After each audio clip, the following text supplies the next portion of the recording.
Friends, இன்றைக்கி நம்ம பார்க்க போகிற டிஷ் வந்து கொத்தவரங்காய் பொரியல், கொத்தவரங்காய் உசிலின்னு சொல்லலாம். அதுக்கு தேவையானது கொத்தவரங்காய் நான் காமிக்கிற மாதிரி பொடிசாக நறுக்கிக்கோங்க. நறுக்கிட்டு அடுத்தது கடலப்பருப்பு ஊற வச்சுக்கணும். ஒரு மணி நேரத்துக்கு முன்னாடி இல்லை 2 மணி நேரத்துக்கு முன்னாடி ஊற வச்சுக்கோங்க. அடுத்தது நான் ஒரு பாத்திரத்தில் கொத்தவரங்காவை போட்டு வேக வச்சுருக்கேன். அதில் வந்து கொஞ்சமாக தேவையான அளவு கல் உப்பு போட்டுக்கோங்க. நெக்ஸ்ட்டு மிக்ஸி ஜாரில் ஒரு மிளகா, தேங்காய் கொஞ்சம், ஜீரகம், கடலப்பருப்பு இது எல்லாத்தையும் போட்டு கொரன்னு அரைச்சிக்கணும். இந்த பொரியல் வந்து சாதத்தோடையே சேர்த்து சாப்பிட்லாம் ஃப்ரெண்ட்ஸ். அதாவது சாதமோட கிளறி சாப்பிட்லாம், சூப்பராக இருக்கும். நீங்கள் வேறு எதுவும் பண்ணணுன்னு அவசியம் இல்லை. சாதமும் இதுவும் பண்ணிவிட்டு ஒரு அப்பளமும் வச்சு சாப்பிட்டா கூட சூப்பராக இருக்கும். குழந்தைங்களுக்கும் இதை கொடுக்கலாம். அவங்களும் வந்து காய் சாப்பிட்ட மாதிரி ஆகிடும். ஜீரகம் போட்டுக்கோங்க. போட்டுட்டு கொரன்னு அரைச்சிக்கணும். உப்பு கொஞ்சம், அதில் கொஞ்சம் தான் போட்டிருக்கோம். இந்த பேஸ்ட்டுக்கு தேவையான அளவுக்கு உப்பு போட்டுக்கோங்க. இந்த மாதிரி கொரன்னு அரைச்சி எடுத்துகிட்டு வந்துடுங்க.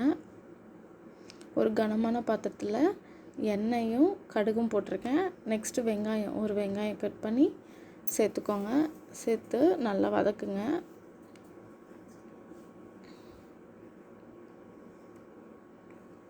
ஒரு 5 மினிட்ஸ் வதக்கினா போதும்.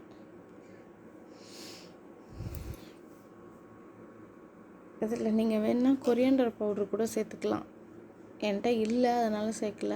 சேர்த்தா ஒரு 1/2 டீஸ்பூன் சேர்த்தா சூப்பராக இருக்கும். மஞ்சத்தூள்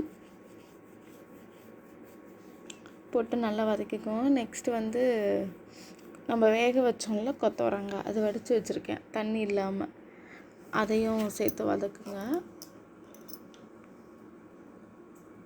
கொத்தவரங்காய் அதை போட்டு வதக்கிடுங்க.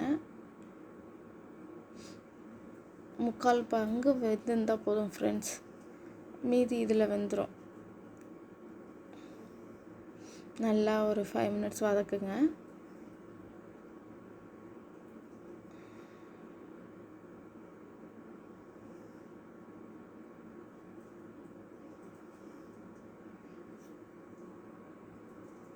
நெக்ஸ்ட் இப்போ வந்து அந்த பேஸ்ட் இருக்குல்ல, அதையும் போட்டு வதக்கணும்.